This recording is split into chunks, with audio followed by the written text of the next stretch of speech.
प्रदेश में digital entrepreneurship योजना, इस स्कीम को भी यूपी ने आगे बढ़ाने की दिशा में इस बजट में इस पर कार्य किया है।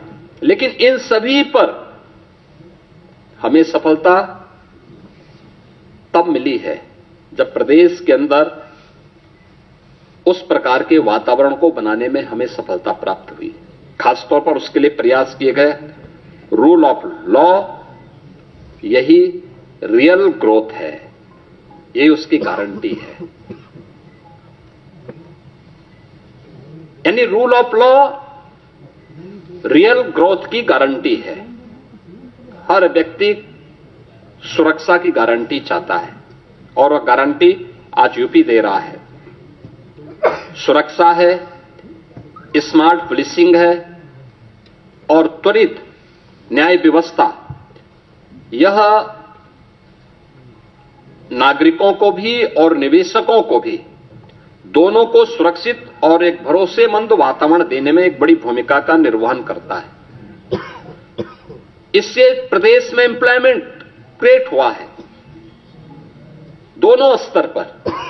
अब कोई सोच सकता था यूपी में 50 लाख करोड़ रुपए से अधिक का निवेश के प्रस्ताव आएंगे? यूपी का मृत प्राय सा हो गया एमएसएमई सेक्टर, फिर से ग्रोथ करके 3 करोड़ से अधिक नौजवानों के लिए नौकरी और रोजगार की संभावनाओं को विकसित करेगा।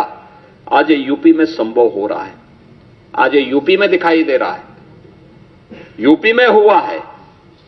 और उसी दिशा में यह बजट इमर्जिंग टेक्नोलॉजी को फोकस करते हुए आज यहां पे प्रस्तुत किया गया है। बजट में जो हमारी एफआरबीएम की सीमा है, यानी पिछले 9 वर्ष में यह हमारी सरकार का 10वां बजट है और पहली बार हुआ है जब किसी मुख्यमंत्री को 10वां बजट प्रस्तुत करने का अवसर प्राप्त हुआ है यूपी जैसे राज्य में। इससे पहले कभी नहीं हुआ। दूसरा है कि इन 9 वर्षों में एक भी टैक्स नहीं लगाया गया।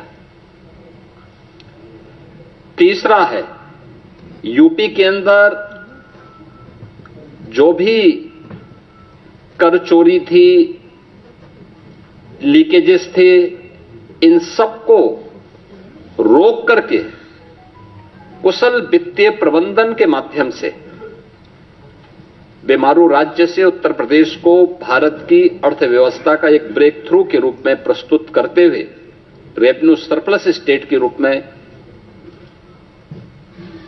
प्रस्तुत करने में सफलता प्राप्त हुई है। 2017 में जिस राज्य में ऋणग्रस्तता थी और वह उसकी 30% से अधिक थी, उसे घटा करके हम लोगों ने अगले ही 2-3 वर्षों के अंदर 27% में लाने में सफलता प्राप्त की थी। लेकिन 3 वर्ष का जो कोविड कालखंड था, इसके कारण यह सीमा बढ़ी थी। हम इसे फिर से 27% में लाने में सफल हुए हैं और हमारा इस वित्तीय वर्ष में यह लक्ष्य है कि हम इसको 23% तक लेके आ जाएं। यानी जो रिजर्व बैंक ने तय किया है कि किसी भी राज्य की जो कुल जीएसडीपी होगी उसकी 30% से अधिक ऋण उस पर नहीं होना चाहिए। उत्तर प्रदेश देश के उन राज्यों में है जिस राज्य के पास जो भी एफआरबीएम की सीमा तय की गई है उसके अधीन उत्तर प्रदेश ने अपने वित्तीय प्रबंधन को रखा है और उत्तर प्रदेश की ऋणग्रस्तता उसी के अधीन उत्तर प्रदेश के अंदर देखने को मिल रही है। यह हमारा कुशल वित्तीय अनुशासन भी है। बिना अतिरिक्त टैक्स लगाए हुए उत्तर प्रदेश के अंदर वेलफेयर की स्कीम को, इंफ्रास्ट्रक्चर की स्कीम को और प्रत्येक सेक्टर में नई ऊंचाइयों को प्राप्त करते हुए विकास के नित नए सोपान को स्थापित करते हुए आज उत्तर प्रदेश जिस दिशा में आगे बढ़ा है, अपनी अर्थव्यवस्था को मजबूत किया है, उसके बल पर उत्तर प्रदेश आज देश की टॉप 3 इकोनॉमी में एक है। देश की जो टॉप 3 इकोनॉमी है उनमें से उत्तर प्रदेश की एक है।